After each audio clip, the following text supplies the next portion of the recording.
दोस्तों ये स्टोरी का 5वां भाग है तो चलिए शुरू करते हैं आगे की स्टोरी। जिम में तेजस एक बेंच पर बैठकर सामने ही देख रहा था। उसकी आंखें थोड़ी हताशा से भरी थी। उसने कहा, भाई 200 पुशअप हो गए, अब रुक जाओ। वायु जब से नींद से जगा था वह जिम में अलग अलग तरह के एक्सरसाइज ही कर रहा था।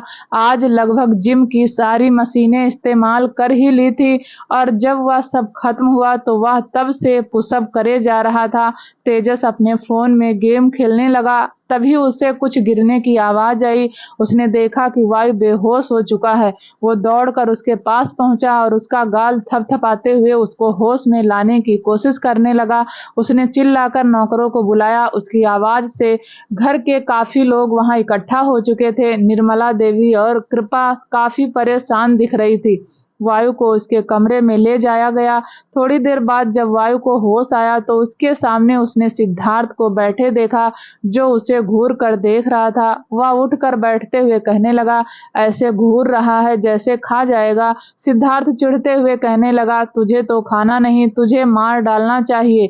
वैसे भी तू अपनी हरकतों से मरना ही चाहता है। पता है तुझे, तेरी मसल्स में प्रॉब्लम हो जाएगी अगर तू इस तरह से एक्सरसाइज करता रहेगा।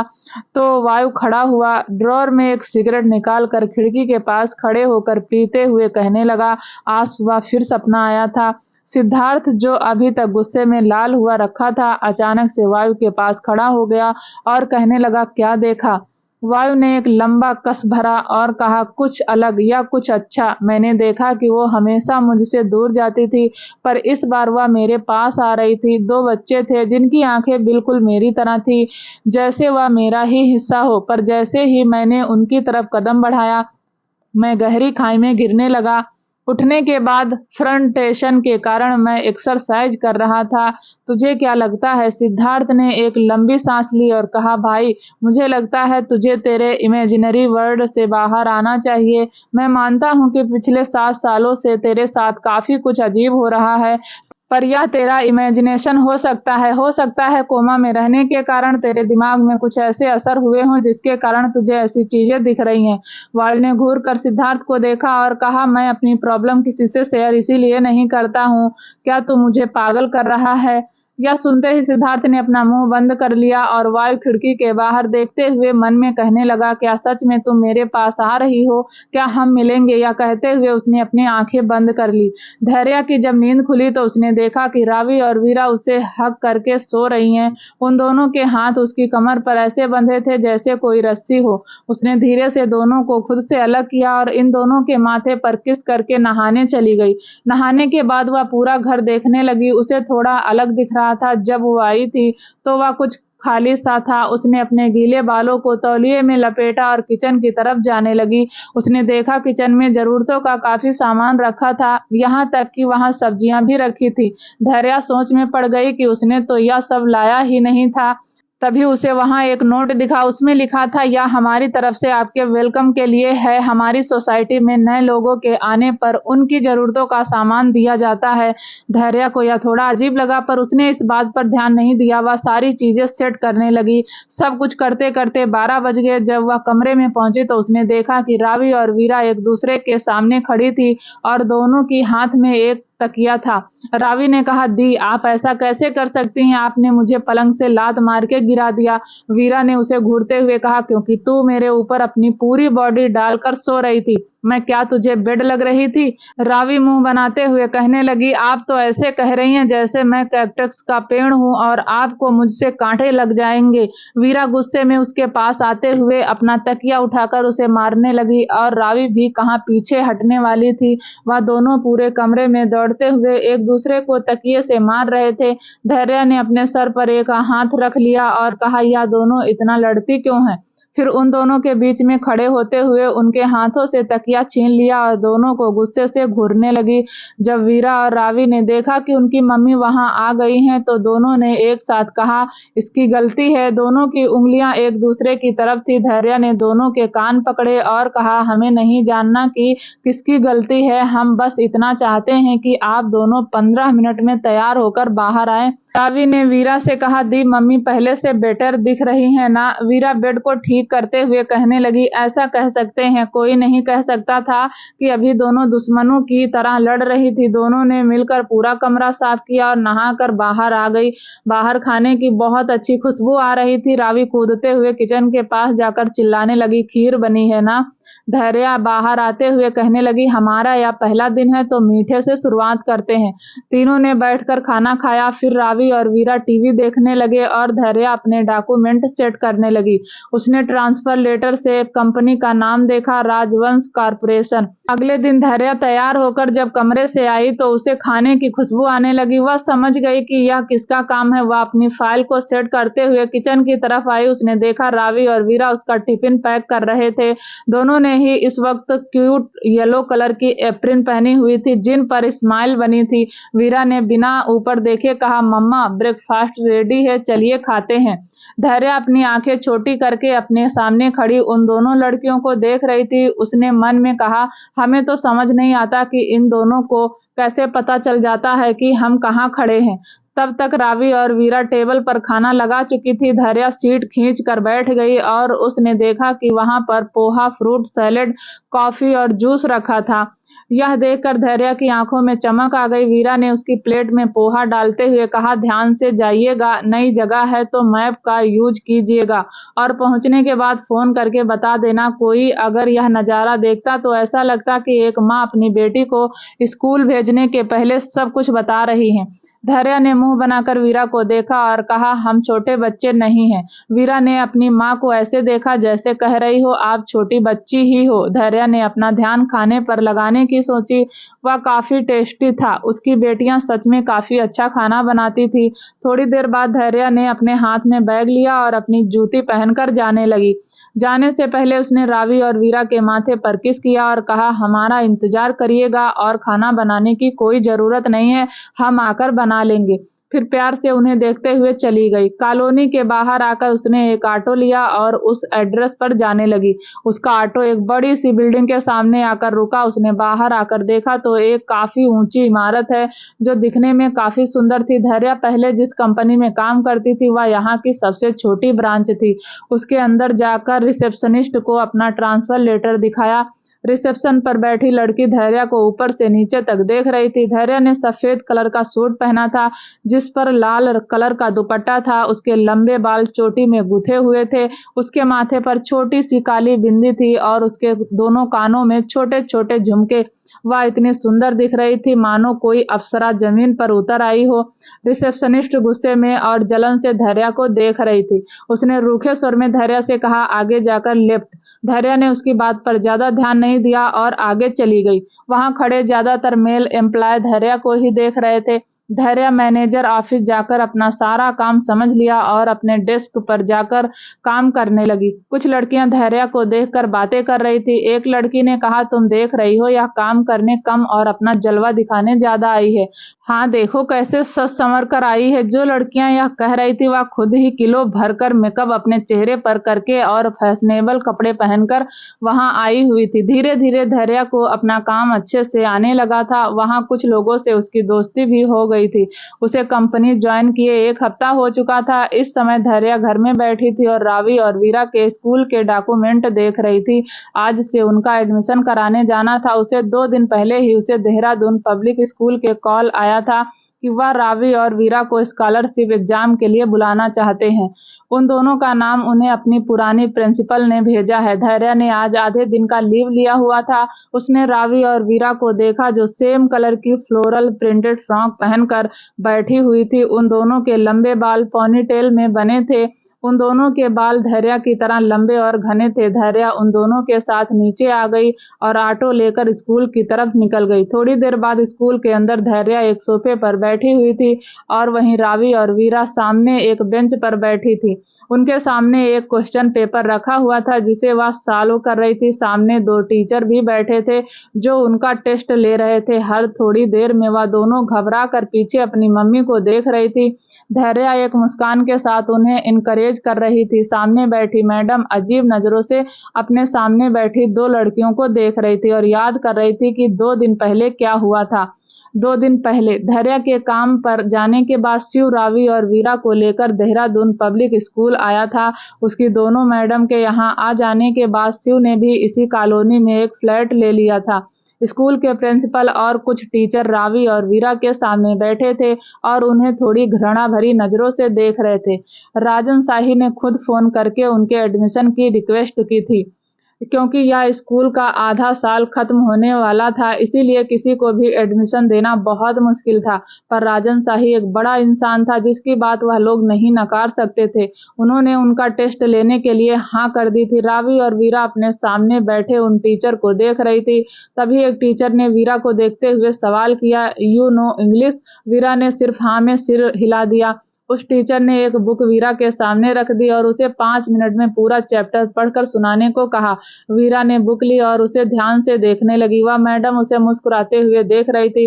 तभी वीरा ने पढ़ना शुरू किया। उसने जल्दी जल्दी उस पूरे चैप्टर को पढ़कर सुना दिया। दूसरे टीचर ने रावी से कुछ मैथ प्रॉब्लम सॉल्व करने को कहा जो 10th क्लास के बच्चों की थी। शिव अपने सामने बैठे टीचर को देख रहा था जो सरासर नाइंसाफी कर रहे थे। वह कुछ कहने वाला था कि रावी ने अपनी एक उंगली उठाकर उसे मना कर दिया।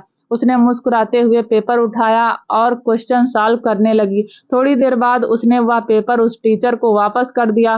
टीचर हैरानी से कभी उस पेपर को देखता तो कभी रावी को। ऐसे ही सारे टीचर ने कई सारे डिफिकल्ट क्वेश्चन किए थे।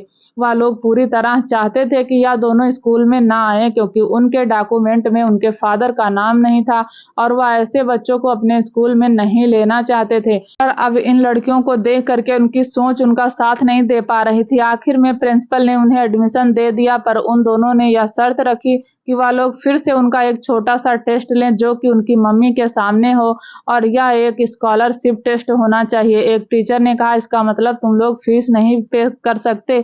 तभी शिव ने उनके सामने एक फाइल रख दी जिसमें फीस के साथ साथ काफी बड़े डोनेशन अमाउंट का चेक भी था। यह उस टीचर का मुंह बंद करने के लिए काफी था। Present time. टेस्ट खत्म होने के बाद वीरा और रावी अपनी मम्मी का हाथ पकड़कर बैठे हुए थे जैसे वह लोग डरे हों। धैर्य ने उन दोनों के सर पर हाथ रखा और कहा, आप दोनों घबरा क्यों रही हैं? हमें पता है हमारी बेटियां बहुत होशियार हैं। थोड़ी देर बाद टीचर ने बताया कि उनका एडमिशन हो चुका है और फॉर्म फिल कर उन्हें कल स्कूल आने को कह दिया।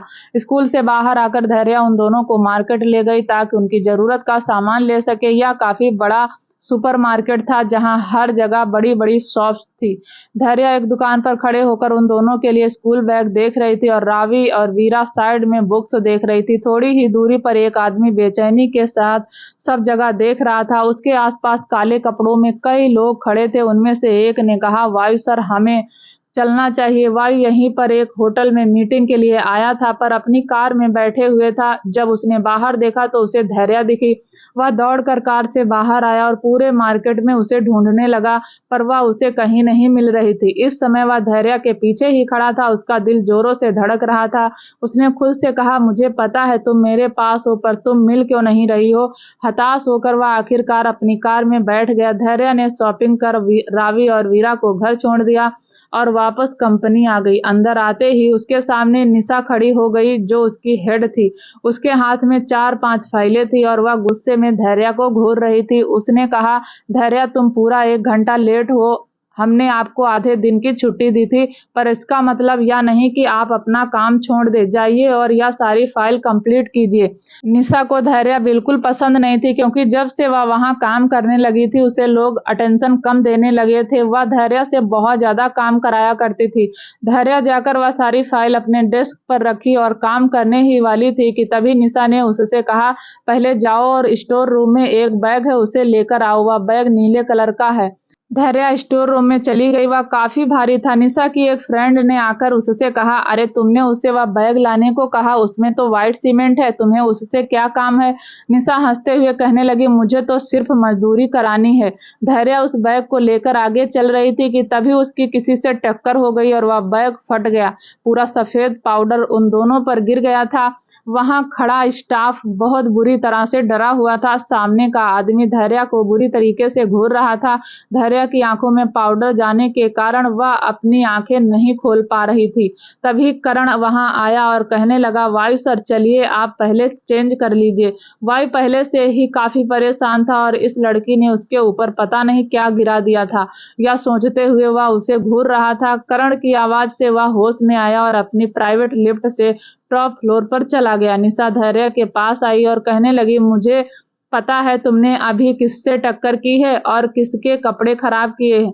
वह इस कंपनी के सीईओ हैं। अब तो तुम गई। तेजस और सिद्धार्थ इस बात पर झगड़ा कर रहे थे कि क्या वायु उस लड़की को ऑफिस से निकालेगा या नहीं। तेजस ने कहा, सिद्धार्थ भाई मेरी बात मानो भाई, पक्का उसे निकाल देंगे। सिद्धार्थ ने कहा, तू शर्त लगा रहा है तो बोल, अगर उसने उसे ऑफिस से नहीं निकाला तो तेरी नई स्पोर्ट्स कार मेरी। तेजस ने घूरते हुए सिद्धार्थ को देखकर कहा, और अगर निकाल दिया तो क्या। सिद्धार्थ अपनी वॉच देखते हुए कहने लगा, तो फिर मैं तुझे तेरे भाई से 1 हफ्ते की छुट्टी दिलवा दूंगा।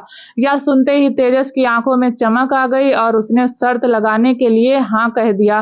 पूरा स्टाफ अपने सामने अपने बॉस के दोनों पसंदीदा इंसानों को देख रहा था जो अजीब सी शर्तें लगा रहे थे। तभी केबिन का दरवाजा खुला और इससे एक सुंदर सी लड़की बाहर आई। तेजस अपने दिल पर हाथ रखकर कहने लगा, हाय अब तो यह और कमाल की लग रही है। मुझे लगता है मुझे मेरा प्यार मिल गया। सिद्धार्थ ने उसके सर पर मारा और कहा, चुप कर, सुन लेगी वह। फिर वह दोनों धैर्या के पास जाकर खड़े हो गए। अपने सामने 3-3 लड़कों को खड़ा देख धैर्या ने अपने कदम पीछे ले लिए। सिद्धार्थ मुस्कुराते हुए कहने लगा, अरे आप डर क्यों रही हैं, बी कंफर्टेबल। क्या आपके बॉस ने आपको निकाल दिया है। जैसे ही धैर्या के कानों में यह बात पड़ी उसका चेहरा और ज्यादा मायूस हो गया। उसने अपना सिर झुकाकर कहा, हम यह नहीं जानते। उन्होंने कहा वह हमसे इस बारे में कल बात करेंगे। तेजस और सिद्धार्थ अपना मुंह खोले धैर्या को देख रहे थे, क्योंकि वायु तो कभी किसी को माफ करता ही नहीं था। वह इंसान या तो इस जिंदगी से जाता था या फिर इस शहर से, और उसने इतनी आसानी से माफ कर दिया। करण जो कि चुपचाप खड़ा था उसने धैर्या को देखकर कहा, मैम सर ने आपको बाहर तक छोड़ने को कहा है। धैर्या ने सिर हिलाया और जाने लगी। तभी तेजस उसके सामने आकर खड़ा हो गया और कहने लगा, क्या आप जा रही हैं, नाम तो बता दीजिए। सिद्धार्थ की ऐसी हरकतों पर उसे ऐसे देखने लगा जैसे कोई बेवकूफ हो। धैर्या ने एक मुस्कान के साथ उन दोनों से कहा, हमारा नाम है धैर्या।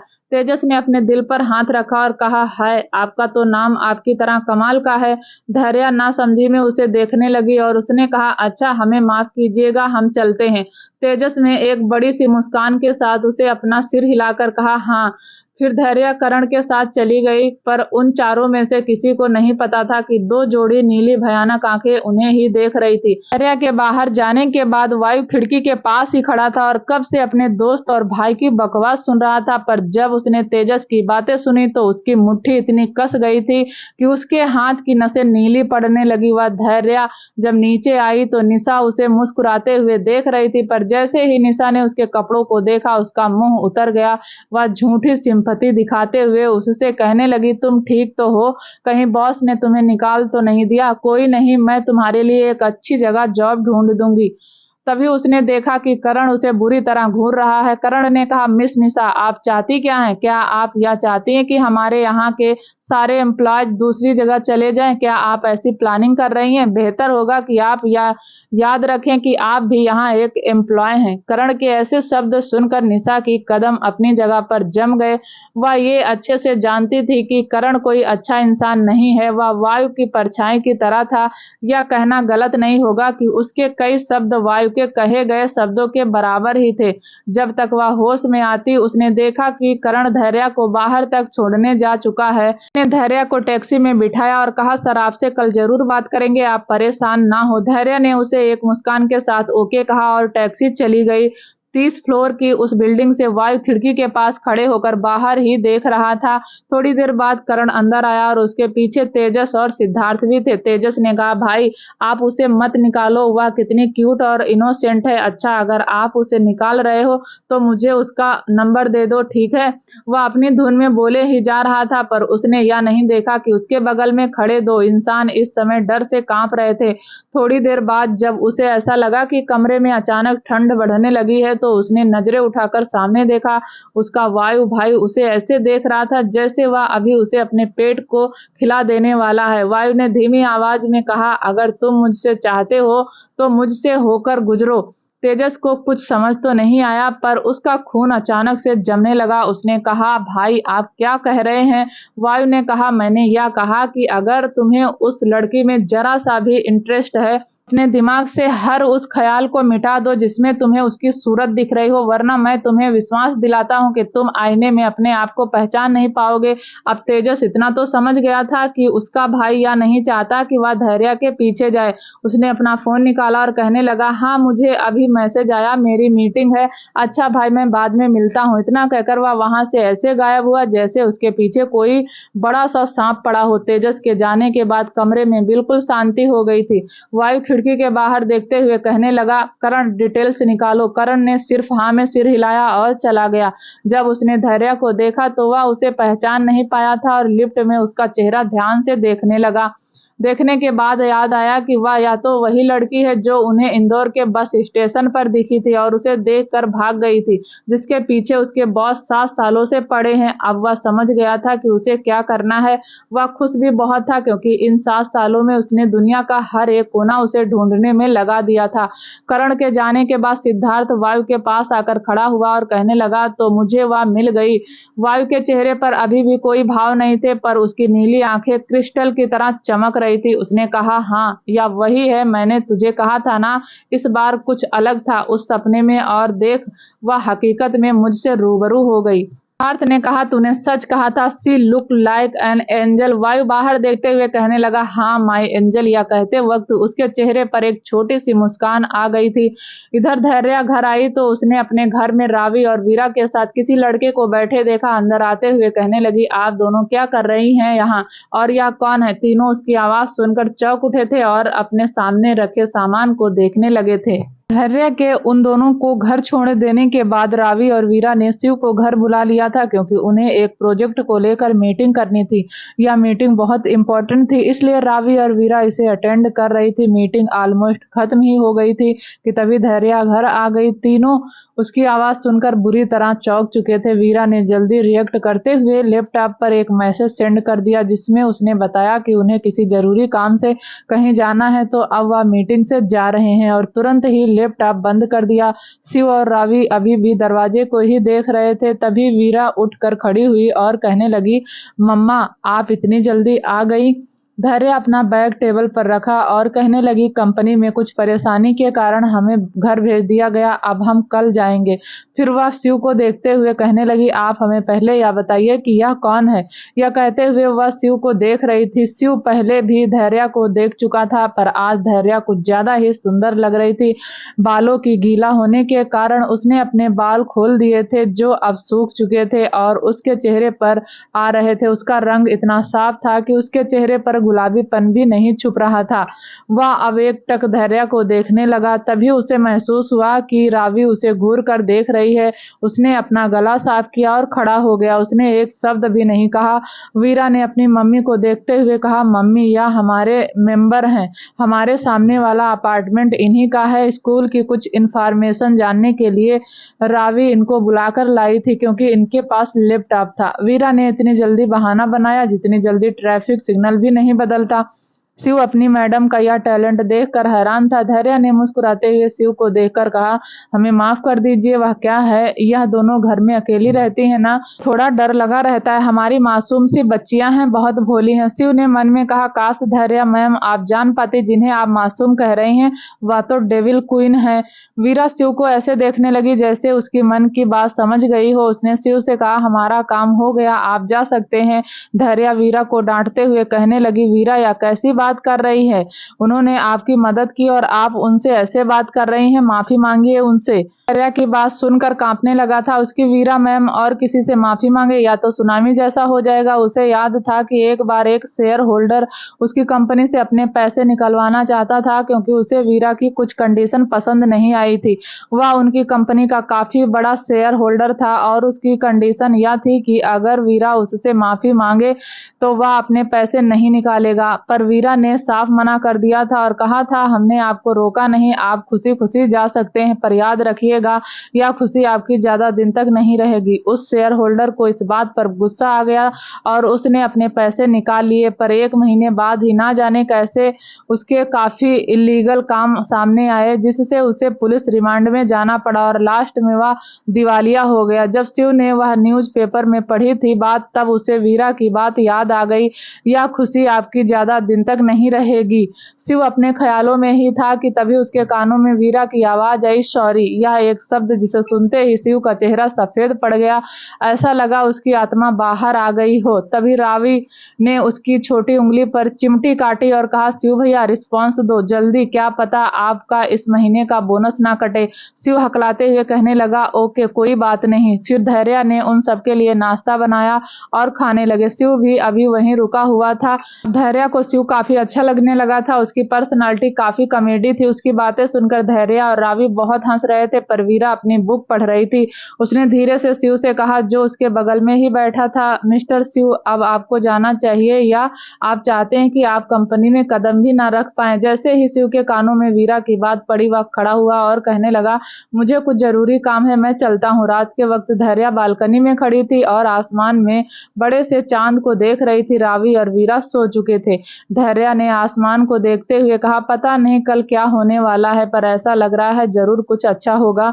यह कहकर उसने मुस्कुराते हुए अपनी आंखें बंद कर ली। बाहर से लगती ठंडी हवा उसके बालों को उड़ा रही थी।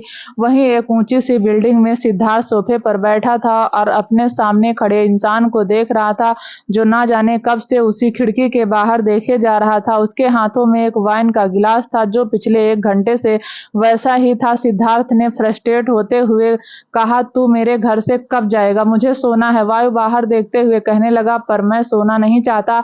अगर मैं सो गया और यह सब सपना निकला तो मैं ऐसा होने नहीं दे सकता। सिद्धार्थ उसके पास आकर खड़ा हुआ और उसके कंधे पर हाथ रखते हुए कहने लगा, भाई यह सपना नहीं, तुझे भी सोना चाहिए। तू क्या चाहता है, तेरी वह एंजल तुझे डार्क सर्कल के साथ देखे। धैर्या का जिक्र आते ही वायु के होठों पर एक छोटी सी मुस्कान आ गई, जो सिद्धार्थ ने देख ली थी। वह अपनी आंखें छोटी करते हुए कहने लगा, तू जानता है मैंने तुझे फर्स्ट टाइम मुस्कुराते हुए देखा है। वायु को भी पता नहीं चला कि वह कब मुस्कुराने लगा। सिद्धार्थ की बात सुनकर उसने अपने फेस के एक्सप्रेशन नॉर्मल कर दिए। भी नहीं मुस्कुराता था। लोगों को तो ऐसा लगता था कि उसका फेस पैरालाइज है, जिस पर कोई मूवमेंट होती ही नहीं थी। सिद्धार्थ मन में कहने लगा, शिट यार, काश मैंने इसकी फोटो ले ली होती, या तो दुनिया की सबसे कीमती चीज हो जाती। वह यह सब सोच रहा था कि तभी उसे वायु की आवाज आई, तू सही कह रहा है, चल सोते हैं। यह कहते हुए वो सिद्धार्थ के कमरे में चला गया। सिद्धार्थ बस मुंह खोले अपने कमरे के गेट को देख रहा था, जो कि बंद हो चुका था। फिर मुंह बनाते हुए कहने लगा, ये आदमी इतना अमीर है, पर फिर भी ये 3 BHK घर में रहने आया है। फिर एक लंबी आह भर के दूसरे कमरे में चला गया। क्या होगा आगे जानने के लिए प्लीज दोस्तों चैनल को लाइक शेयर सब्सक्राइब जरूर करें, ताकि जब भी वीडियो डालें आपको नोटिफिकेशन तुरंत मिले। तो मिलते हैं अगले एपिसोड के साथ, तब तक के लिए नमस्कार, धन्यवाद, जय हिंद।